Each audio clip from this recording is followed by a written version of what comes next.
Maka cara nak tengok Nabi masuk syurga. Bila masuk syurga, kita dapat melihat Nabi. Dalam syurga ni paling best sekali ada Nabi SAW. Bidadari ni bawah dah. Syurga ada sungai di bawah lagi. Rumah-rumah cantik, permata-permata bawah lagi. Yang paling seronok bagi orang yang beriman, bila masuk syurga jumpa dengan kekasih hati, iaitu Nabi Muhammad sallallahu alaihi wasallam. Allahumma rzuqna al-jannata. Ya Allah, rezekikan kami semua syurga.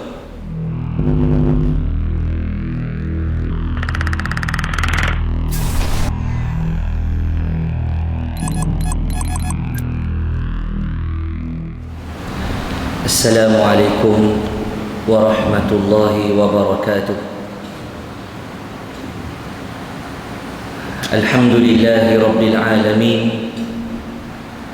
Wassalatu wassalamu ala ashrafil anbiya'i wal mursalin, Sayyidina wa maulana Muhammadan al-amin wa ala alihi wa ashabihi ajma'in. Subhanaka la ilma lana illa ma 'allamtana innaka antal alimul hakim. Wala hawla wala quwwata illa billahil aliyyil azim. Allahumma ij'alna mimman yastami'una al-qawla fayattabi'una ahsanah. Allahumma akshif 'anna al-balaa'a wal wabaa'a wal fahsha ma la yakshifuhu ahadun ghayruk. Allahumma amin. Amma ba'd. فقال الله تعالى في القرآن العظيم وما آتاكم الرسول فخذوه وما نهاكم عنه فانتهوا. صدق الله العظيم. Kata Allah Subhanahu wa ta'ala, apa yang disuruh oleh Nabi kamu, apa yang dibawa oleh Nabi kamu, maka ambillah, yakni ikutilah. Dan apa yang dilarang oleh Nabi kamu, maka tinggalkanlah. Yang berusaha tuan imam, pegawai-pegawai masjid, tuan-tuan, puan-puan, ibu-ibu, ayah-ayah, tetamu-tetamu Allah yang dirahmati Allah sekalian, alhamdulillah, kita diberi peluang oleh Allah pada saat ini untuk meneruskan sakibaki kehidupan kita sebelum kita balik bertemu dengan Allah Subhanahu wa ta'ala. Hampir 1 tahun negara kita dikunjungi wabak COVID-19. Hampir setahun, yang menyebabkan berlaku beberapa perkara. Pertama, berlaku pertikaian. Ni kata bala ni. Berlaku pertikaian terhadap keputusan para ulama di kalangan ahli-ahli jawatan kuasa fatwa yang mengarahkan kita solat berjarak, pakai mask, tak boleh bersalam, tak boleh bersentuhan. Maka berlaku pertikaian. Ramai orang komplain dalam Facebook, ni tanda kita duk hujung sangat dah dengan akhir zaman ni, dekat sangat dah. Kerana hari ni orang berani bercakap, bukan bidang dia pun dia bercakap. Bukan bidang dia, dia bercakap. Ini tak kena. Kalau nak bercakap bab motor, hang bercakap salah pun tak apa. Nak bercakap bab goreng pisang, nak terbubuh ayak dulu ke, nak bubuh tepung dulu ke, nak bubuh minyak dulu, salah pun tak apa.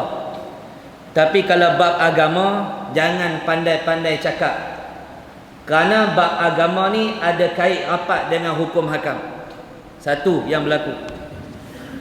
Belum lagi mai zaman huru-hara yang Nabi sebut. Zaman huru-hara yang dahsyat.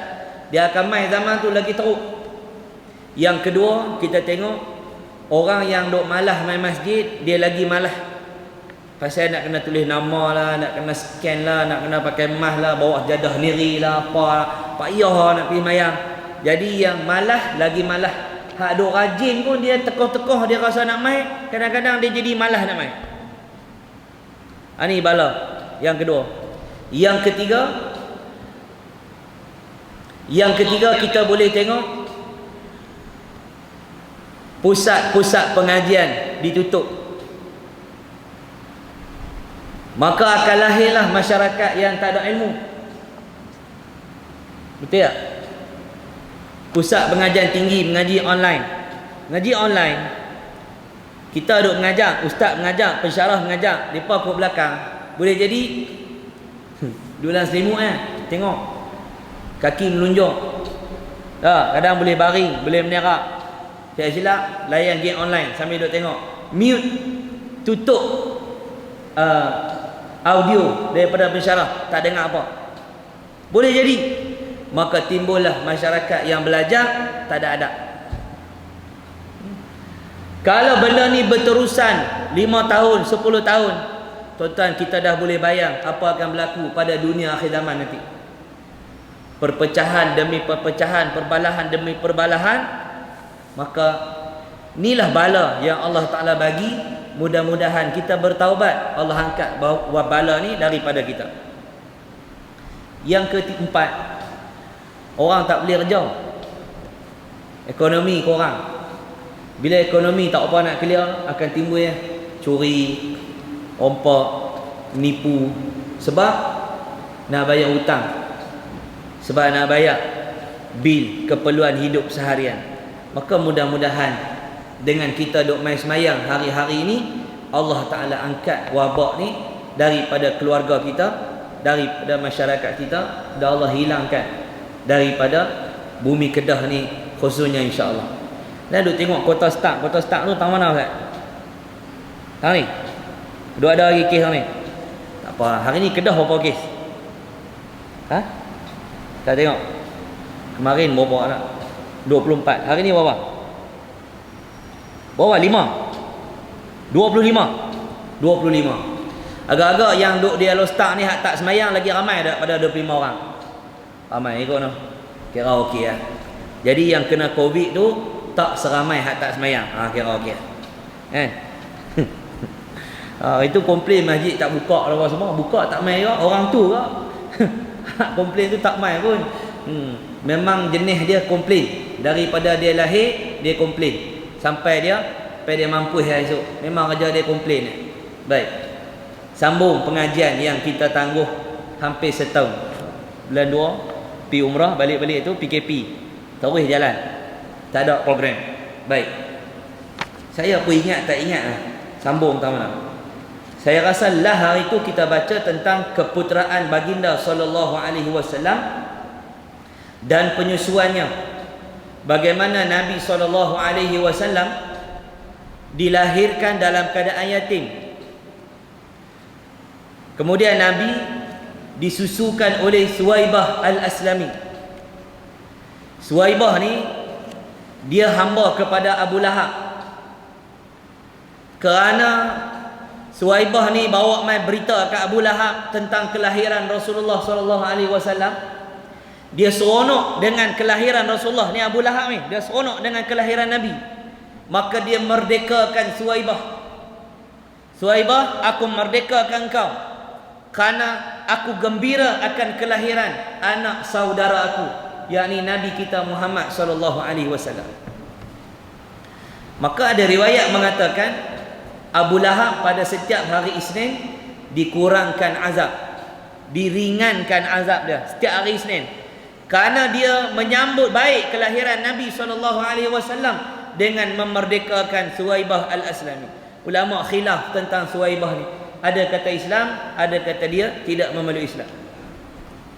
Ala kullin, beliau pernah menyusukan Nabi kita SAW. Selepas itu, antara yang menyusukan Nabi lagi siapa? Sayyidatuna Halimatus Sa'diyah. Numai daripada Taif.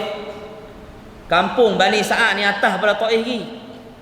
Jauh lagi daripada Taif. Pekan Taif tu nak naik atas lagi. Mai dengan suami dia naik Kaldai. Kaldai pula tempang. Tak macam orang lain. Bila sampai di kota Mekah, anak-anak orang kaya ni semua dah diambil. Tinggal Nabi kita SAW. Nak ambil tak ambil? Takkan nak balik kosong. tuan-tuan, kalau Halimatus Sa'diyah dengan suami dia sampai awal ke kota Mekah, beliau tetap menyusukan Nabi SAW. Sebab Allah memang takdir dah macam tu.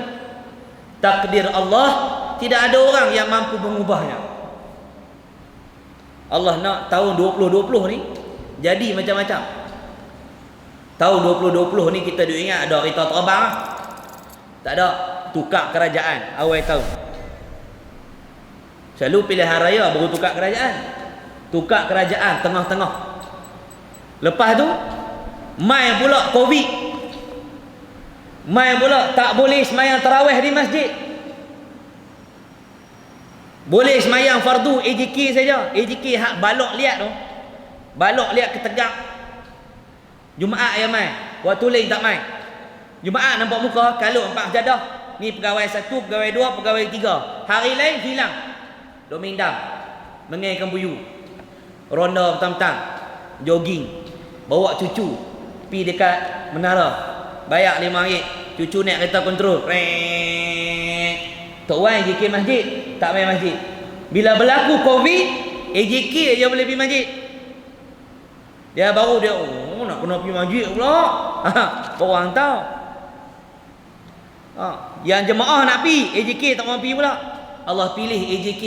Dalam ramai-ramai orang tak boleh pergi masjid, AJK boleh pergi masjid. Alhamdulillah. Kena solat tarawih di rumah. Kena jadi imam. Suami baca Fatihah kan. Habis itu senyap. Bini tanya, awak senyap abang? Abang sedih. Abang tak boleh baca surah dah. Dia duk mohong bini dia. Dia bodoh, tak boleh baca apa. Baca Fatihah kan. Masuk malam 3, bini duk tanya lagi dia, abang, hang kalau tanya banyak-banyak ni hilang pahala. Kita kalau ikut imam duk tanya banyak, mayang kita tu tak afdal. Dia pandai, dia bagi fatwa kat bini dia. Maka dia menyesatkan bini dia. Bini dia pun senyap, tak kata apa. Baru bini tahu, selama ni aku kahwin dengan laki aku tak boleh baca Quran. Tak boleh baca Quran. Raya semayang di rumah dia. Ni tahun 2020 ni. Kita ingat 2020 ni zaman yang dinanti-nantikan oleh semua orang. Tiba-tiba zaman ni, tahun yang kita lalui ni, kena semayang tarawih di rumah. Raya semayang di rumah, kena khutbah sendiri. Kelang kabut pering. Tu dia. Habis-habis tak tahu lah. Tak tahu nak buat apa. Robek khutbah Jumaat lama-lama. Sidang Jumaat yang dirahmati Allah sekalian. Anak-anak apa yang ni khutbah Jumaat ke khutbah raya ni?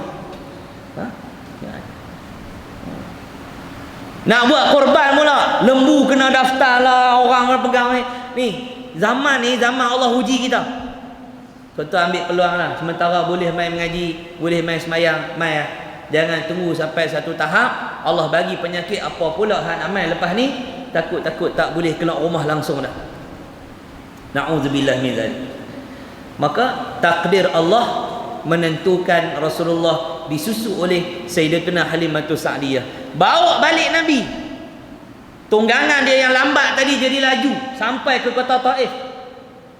Kambing-kambing yang dipelihara oleh Sayyidatuna Halimatus Sa'diyah subur.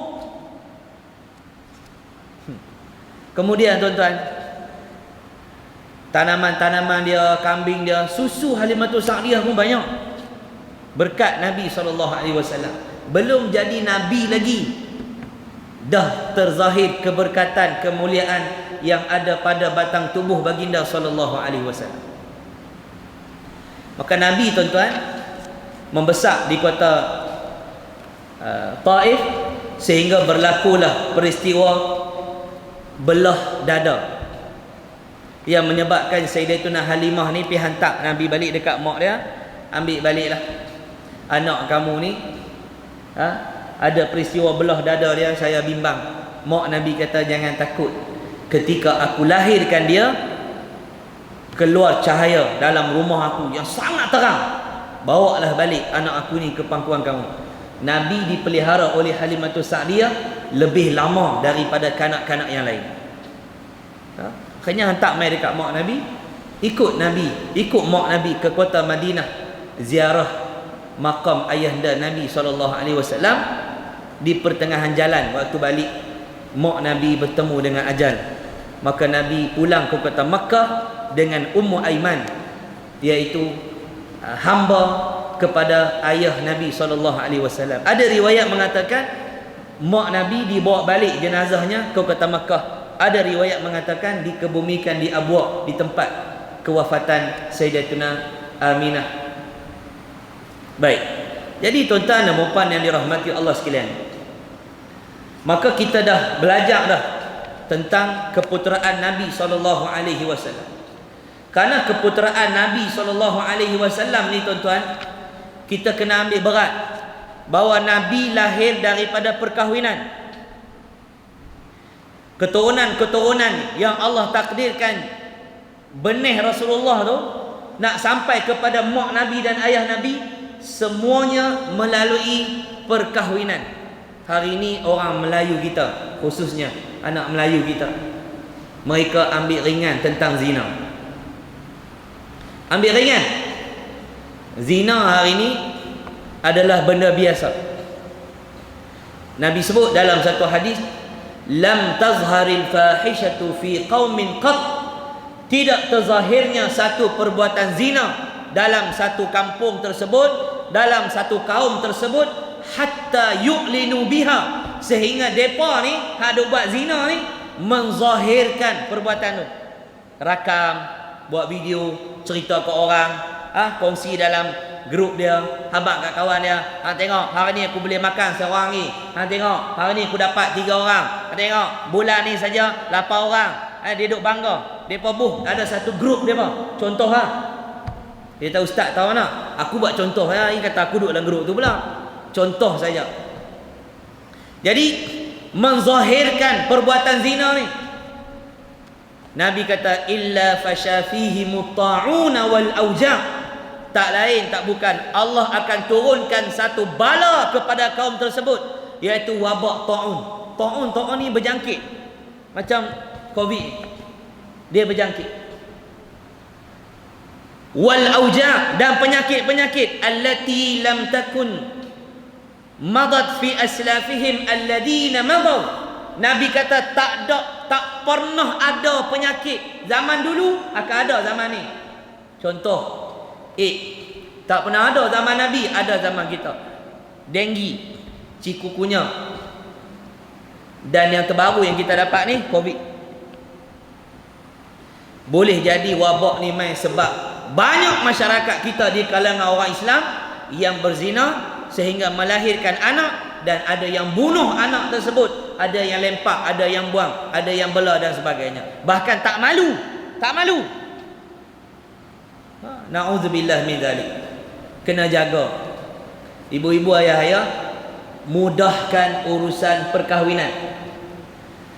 Jangan duk mahal-mahalkan sangat sampai depa murahkan zina.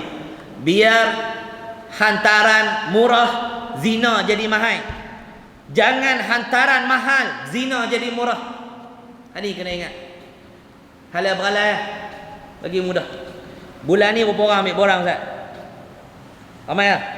Bagus ya. Bagus. Sepadan tak buka. Ambil borang kata imam, wah padan buka tengok. Cerah kat nu. Lajak pergi kat nu pula. Tu pun duk tunggu, duk kelumpuk tapi pagar duk ada dah. Baik. Setelah Nabi SAW lahir apa semua, saya menggunakan kitab fiqh sirah.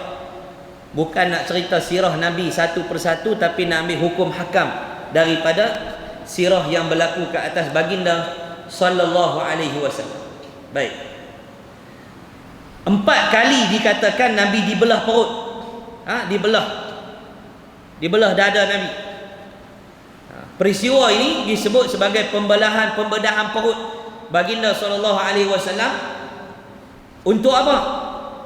Untuk membuang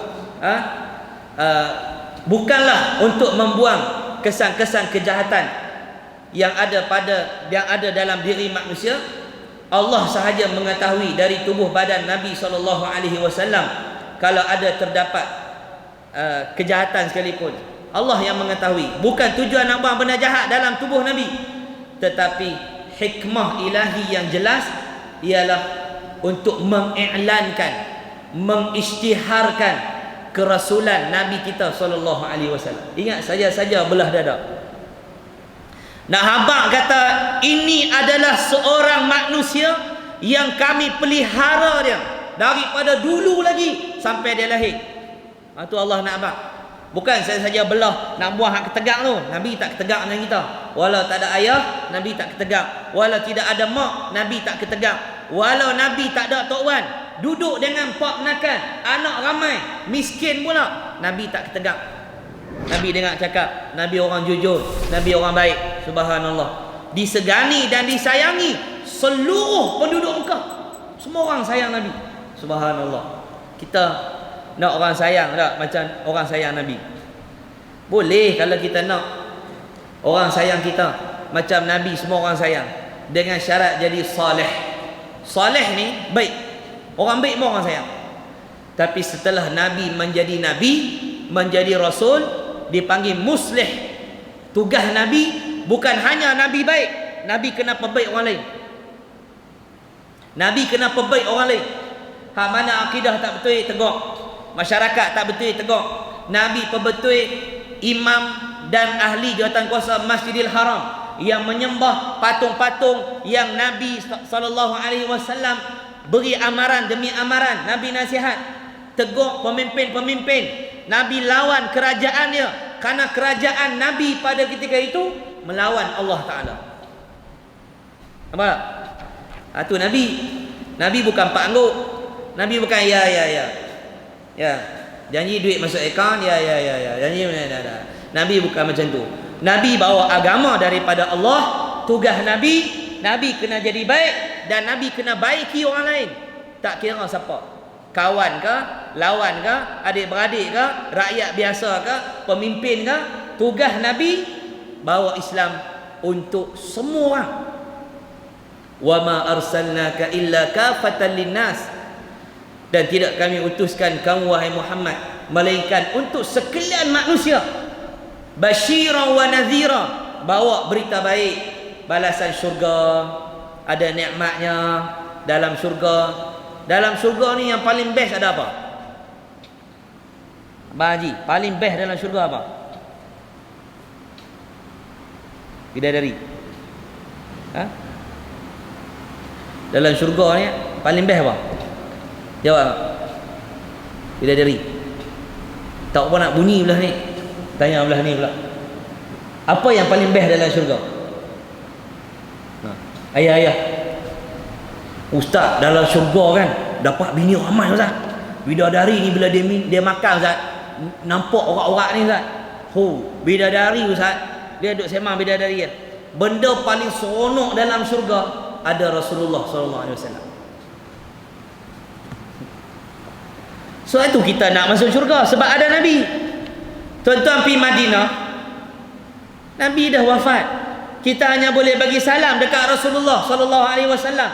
Kita tak boleh lihat wajah Nabi. Nak mimpi Nabi lagi ya? Kedak dah Nak mimpi Nabi? Tak Payah dengan amalan yang kita buat. Mata kita tengok macam-macam. Maka cara nak tengok Nabi, masuk syurga. Bila masuk syurga, kita dapat melihat Nabi. Dalam syurga ni paling best sekali ada Nabi SAW.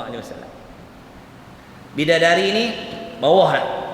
Syurga ada sungai di bawah lagi. Rumah-rumah cantik, permata-permata bawah lagi. Yang paling seronok bagi orang yang beriman, bila masuk syurga jumpa dengan kekasih hati, iaitu Nabi Muhammad sallallahu alaihi wasallam. Allahumma rzuqnal jannata. Ya Allah, rezekikan kami semua syurga. Baik.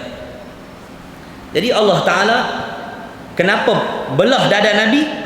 Kerana nak mengisytiharkan kerasulan Nabi SAW dan menjadikannya maksum dan persiapan untuk baginda menerima wahyu dari kecil lagi dengan cara yang boleh dilihat dengan mata kasar.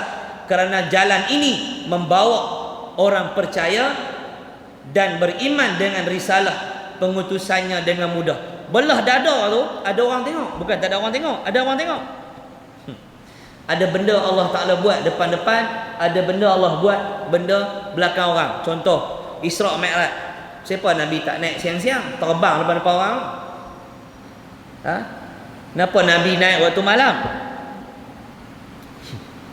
Waktu orang tak nampak, balik cerita pula malam, gelap. Kita akan jumpa nanti.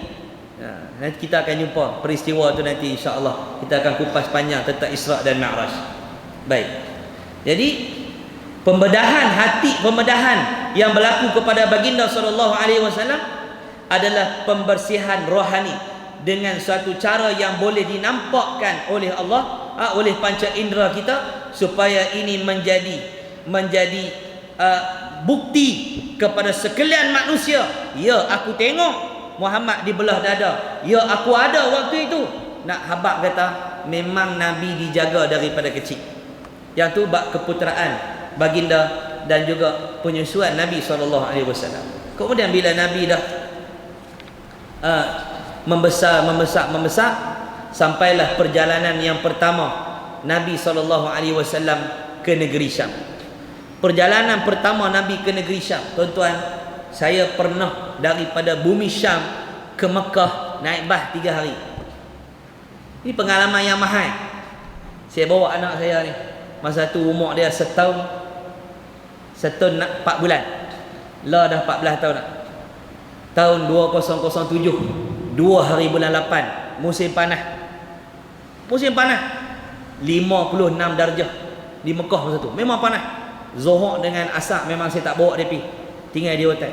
Duduk hotel 1 kilometer. Jauh. Hotel tu pun tak ada pereban buat masjid. Pakej RM500. Tambang bas dengan hotel. Saya bayar RM500, orang rumah saya RM500. RM1,000. Anak free. Makan tak ada. Pandai-pandai lah.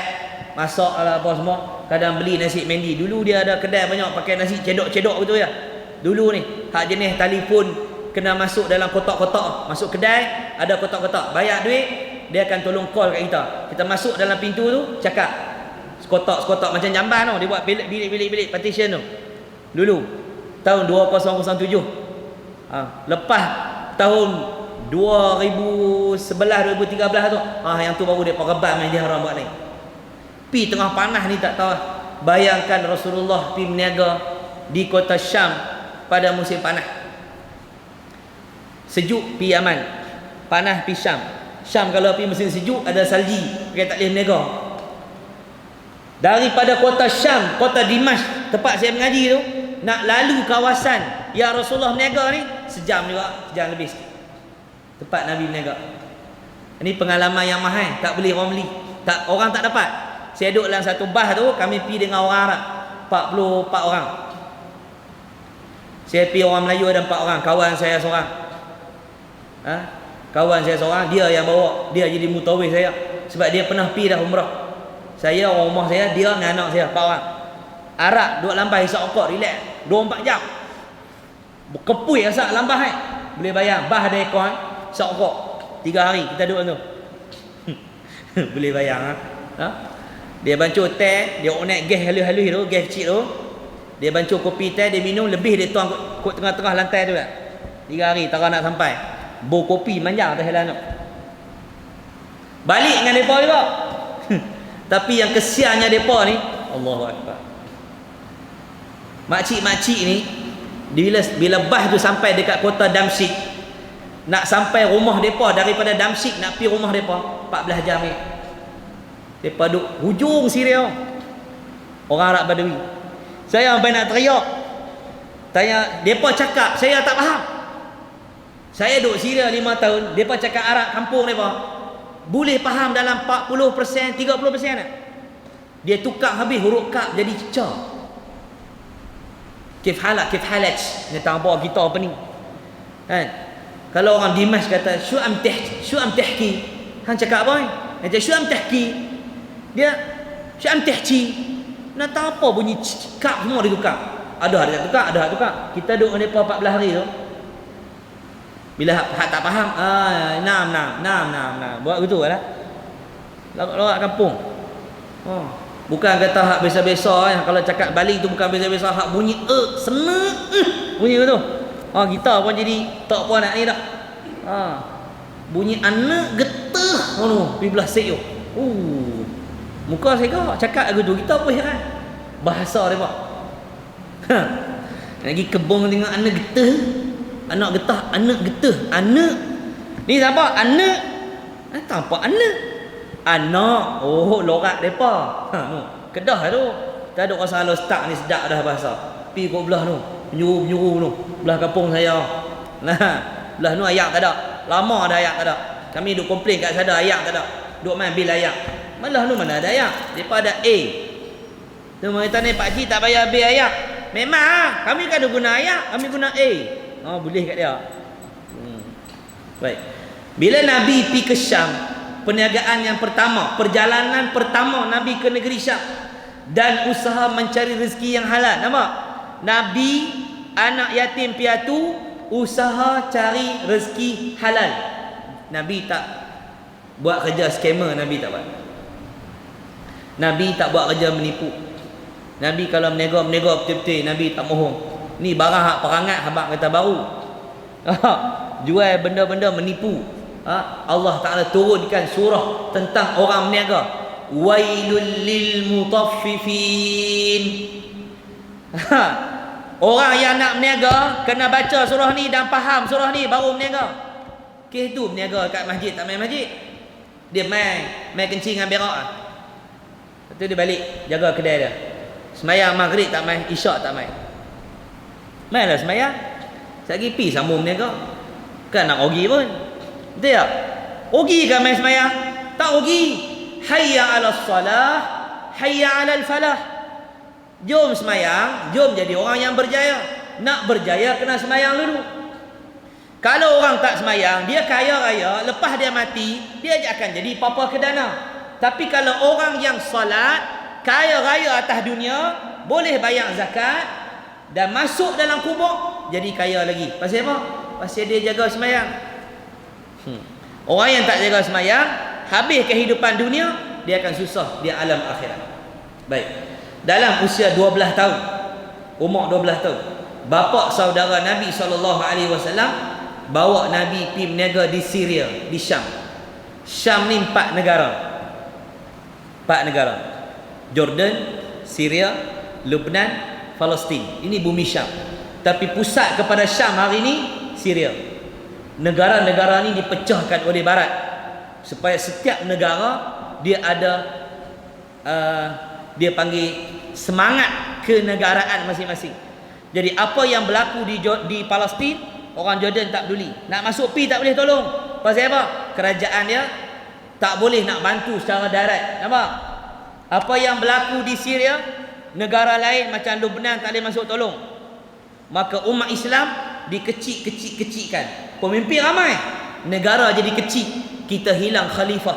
Kita tak ada kepala besar yang menyatukan seluruh negara Islam untuk membebaskan kota Palestin. Kecil ya, tak besar pun kota Palestin.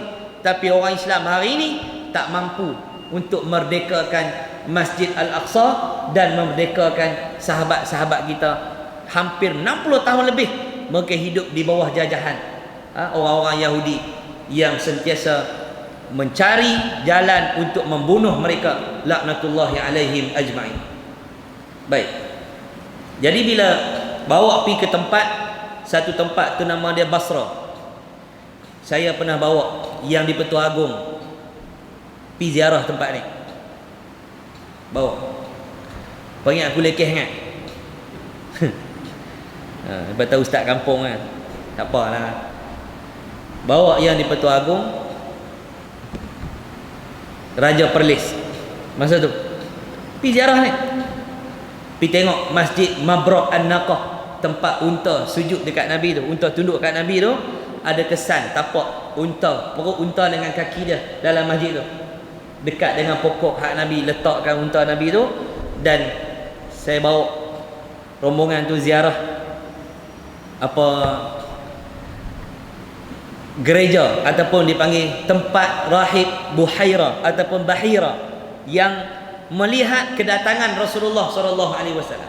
Jadi bila Nabi sampai dekat Basra ni, sebenarnya tuan-tuan, masa kita tak cukup ni. Tuan Imam bagi lesen kat saya takat 8.25 macam tu ya. Boleh lah. Sikit. Masa tak cukup cerita bab Nabi ni Khalid duduk di kedai lama-lama tak apa, dalam masjid tak boleh, kita hormatlah. Sagi jadi yang kita anggap lagi orang salah kita pula, supaya tak buruk tupi dekat agama kita. Kalau kedai kena Covid, buruk dekat kedai tu lah. Tapi kalau masjid, dia akan buruk sampai agama kita. Kita kena buat kerja, jangan sampai rosak nama agama kita. Boleh? Boleh faham itu? Faham yang tu clear? InsyaAllah agama kita selamat. Baik. Umur 12 tahun. Orang tak bawa pergi berniaga dekat Syam. No, nak naik unta. Unta kan duduk diam. Duduk macam ni. Bukan naik Toyota. Unta. Toyota, dia pun main kot tu juga, unta. Dia 4 tayar, yang 4 kaki. Cuma Toyota ni dia tak sehat, tak tinggi macam unta. Maka dia ambil nama kambing. Kambing campur biri-biri jadi Camry. Gabung tu. Jadi kalau naik Toyota, relax macam ni. Letak ayam atas dashboard corner, tak terbalik. Minum kena langak. Bonggol pun relax. Kalau naik unta, macam orang pergi mengai. Bawa barang pula. Bawa barang. Bukan ada kontainer boleh heret tu. Susun buat macam poket-poket tu. Macam bosman tu. Bubuh barang penuh atas unta. Kena heret pula. Nak bawa anak kecil umur 12 tahun.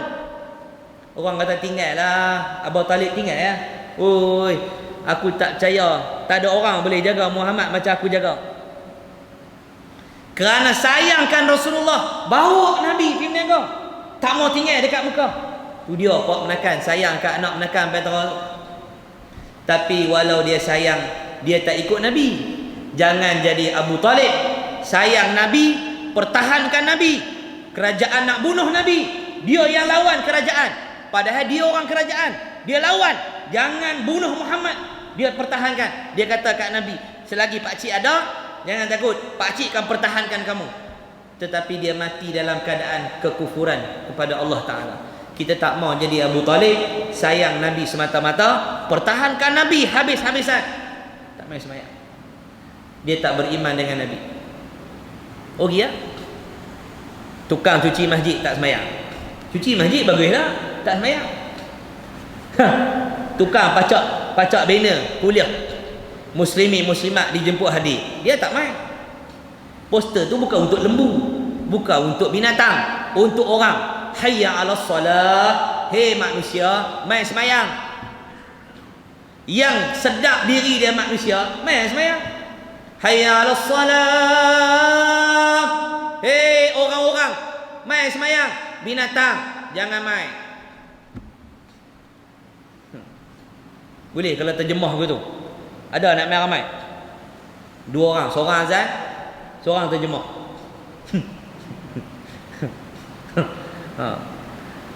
Hayya 'alas salah, mai semayang kan hei. Hayya 'alas salah. Oi, 2 kali dah, jangan sampai 3 kali ya. Tukang terjemah pun cengeng sangat. Kalau di Syria, Masjid Al-Umawi Al-Kabir, dalam tu ada kubur, ada kepala Nabi Yahya alaihissalam. Dalam masjid tu ditanam kepala Nabi Yahya alaihissalam. Masjid tu depa azan 7 orang. Tentang buka YouTube, azan Masjid Umawi. Depa azan 7 orang. Tok Bilal. Kita Tok Bilal 2 orang. Tu pun puas tunggu. Siapa nak pi? Apa nak pi? Apa nak pi? Tak larat. Tak larat nak azan. Kadang-kadang bukan Tok Bilal pun azan. Buatlah buat macam mana? Takat mampu. Mainlah. Jangan tak main langsung. Jangan kira Jumaat yang main. Hari ni duduk kat bank tunggu elang. Saya pak tengah belakang berkata. Sotak jawatan tak mau. Pakcik kalau tak jawatan, pakcik nak makan apa? Makan nasi lah pakcik. Pakcik tak ada duit nak bayar nak. Lepas tu pakcik makan gaji buta. Gaji buta pun tak apa. Oh, pergi temu dengan Bilal tu kau main. Oh, kemah. Oh, saya janji saya nak main azan apa semua. Ada 2 tahun ke, lepas 2 tahun cemui malas azan. Duduk di rumah pula. Dah tu, Tok Imam apa dah ini tu, cemui tak main dah. Main Jumaat, main raya kat nikah mati. Yang ada masuk sampai. Hak ada keluar tak ada sampai. Tok Imam kita bagus ya. Tok Imam kita bagus. Tak bagus apa-apa aku. Aku tahu kena buat apa dia. Dia bagus ya. Saya jadi bagus pun sebab kawan dengan Ustaz Naim lah, ahli Quran ni. Allahu Akbar. Jadi bawa Nabi bila sampai di kota Basra di Syam, subhanallah, cantik tempat tu tuan-tuan. Cantik tempat tu. Ada masjid Sayyidina Umar dibuat tanpa simen. Susun-susun bata. Di belakang tu ada satu tasik besar. Tasik tu dibina oleh Salahuddin Al-Ayyubi untuk orang-orang daripada Palestin, daripada Syam, daripada nak pergi haji, daripada singgah, cedok ayat, bubuh dalam tong-tong mereka, teruskan perjalanan sampai ke kota Madinah Al-Munawwarah. Dulu sampailah dia ada tasik di kota Basra. Jadi bila sampai situ, mereka telah bertemu dengan seorang padri yang bernama Buhaira, seorang yang bijak mengenai kitab Injil dan agama Nasrani, yakni agama Kristian. Dia ni duk tengok Nabi. Dia tengok Nabi kita SAW. Kemudian dia tanya kepada Abu Talib, budak ni anak tuan hamba ke? Dia tanya Abu Talib, budak ni anak kamu ke? Jawab Abu Talib, kenapa tidak? Of course, memang anak aku. Budak ni memang anak aku. Oleh kerana Abu Talib sayangkan Nabi, dia pun kata, dia kata ini adalah anak aku. Lalu kata Buhaira, padri ni, rahib ni, dia menegaskan kepada Abu Talib, bapak budak ini tak mungkin lagi hidup. Kejut juga kita. Hampak budak ni lah. Of course, anak aku lah, tengok main aku. Aku main jauh daripada Mekah tau. Mana mungkin bapak budak ni hidup lagi. Kejut juga lah. Tahu mana ni? Zaman tak ada WhatsApp, tak ada apa ni, tahu mana? Baik. Kemudian jawab Abu Talib, sebenarnya budak ini anak saudara aku. Baru jawab. Oh tadi kemas sebab dia sayang, dia abang anak dia. Tak abang anak nakan ni siapa? Anak aku ke? Ya, Muhammad anak aku. Tak abang anak nakan. Bila tanya-tanya bocor rahsia tu, sebenarnya dia adalah anak saudara aku dan bapaknya meninggal ketika dia masih dalam perut ibunya. Jawab rahib tadi, rahib Buhaira kata, memang benar apa yang engkau ceritakan, kerana segalanya tercatat dalam kitab Injil, dan di sini saya ingin memberi nasihat, iaitu supaya engkau segera bawa pulang kanak-kanak ini. Bawa pulang ini budak ni, yakni Nabi kita SAW. Kalau orang Yahudi nampak, mereka akan mengancam nyawanya. Umur 12 tahun dah ada orang habaq kata tu Nabi. Bawa balik. Alladzina atainahumul kitaba ya'rifunahu kama ya'rifuna abna'ahum. Orang-orang ahli kitab ni, depa kenal Rasulullah lebih daripada depa kenal anak-anak depa. Lebih daripada depa kenal anak depa. Anak depa ni ada hati lalat tak mana, perangai lagu mana, depa kenal Nabi lebih daripada itu. Allah habaq dalam surah Al-Baqarah. Hebat Nabi kita SAW. Yang pelik kita pun tak kenal. Yahudi kenal Nabi, kita tak kenal Nabi. Kita tahu Muhammad bin Abdullah bin Abdul Muttalib. Itu tak tahu. Lahir mana? Lahir Mekah kot. Ke Taif. Punya tak peduli. Baik, sikit lagi. Maka Abu Talib pun segera bawa Nabi SAW pulang ke kota Makkah Al-Mukarramah. Jadi kita tarik break tahun tu dulu. Nanti ada jodoh, ada rezeki, kita sambung pula. Kesimpulannya tuan-tuan, kesimpulannya dibawa balik Nabi, tak menega, bawa balik. Duk lama orang Yahudi bunuh lagi. Dan Nabi cerita selepas daripada balik tu, peristiwa zaman Nabi remaja, Nabi kata, aku pernah bela kambing orang-orang Mekah, aku jaga kambing-kambing penduduk-penduduk Mekah, dan satu hari aku suruh kawan aku jaga kambing aku nak pi satu tempat. Tempat mana Nabi nak pi tu? Dalam kuliah yang akan datang dengan izin Allah Ta'ala, insya-Allah. Nah, cara berhenti tu, amboi. Nah, insya-Allah. Sekadar itulah pertemuan kita dengan norma baharu yang kita amalkan. Mudah-mudahan kita dapat teruskan kuliah walau dalam masa yang singkat. Insya-Allah kita akan dapat bertemu lagi di lain-lain masa. Kalau kita lajak sangat, seorang tak bagi main dah. Jadi kita buat takat boleh. Mudah-mudahan lepas daripada ini kita diberikan ruang oleh Allah untuk beribadat seperti biasa macam dahulu lagi. Lah ni semayang jarak dulu. Nanti bila dah boleh rapat, semayang bagi rapat belaga bau. Dulu masa boleh mayang rapat, mayang jarak-jarak, berenggang-renggang. Lah ni bila suruh mayang renggang, dia komplain. Lepas ni kalau ada lagi hak boleh semayang rapat, Covid dah tak ada, dibenarkan solat rapat, mayang lagi jarak-jarak, ni dia ni. Nampak ai? Ni. Ni. Boh nampak orang-orang. Hak komplain tu ni dia ni, nampak? Ha? Komplain. Semayang kalau dah ulama kata boleh rapat, rapat. Tak rapat, bawa kotak rembah kali dia imam. Komplain sangat. Wallahu alam. Mudah-mudahan Allah Taala ampunkan dosa kita, Allah Taala hapuskan wabak yang ada dalam negara kita. Yang paling takut sekali penyakit apa? Penyakit hati, malas beribadat. Penyakit Covid ni kalau kena mati syahid. Penyakit malas semayang, malas baca Quran, malas bangun pergi masjid, malas beribadat, kedekut nak derma, kedekut nak mampu. Jadi penyakit-penyakit ni kita tak mau. Nauzubillah min zalik. Moga Allah buang penyakit-penyakit hati daripada jiwa kita yang kotor ni insya-Allah. Bismillahirrahmanirrahim. Alhamdulillahirabbil alamin wassalatu wassalamu ala asyrafil anbiya'i wal mursalin wa ala alihi wa sahbihi ajma'in. اللهم علمنا ما ينفعنا وانفعنا بما علمتنا وزدنا علما وعملا متقبلا يا أرحم الراحمين. الحمد لله على كل حال ونعوذ بك من حال أهل النار. اللهم استر عيوبنا وعيوب معلمين عنا. اللهم لا تذهب بركة علومهم عنا. وصلى الله على سيدنا محمد وعلى آله وصحبه وبارك وسلم والحمد لله رب العالمين. السلام عليكم ورحمة الله وبركاته.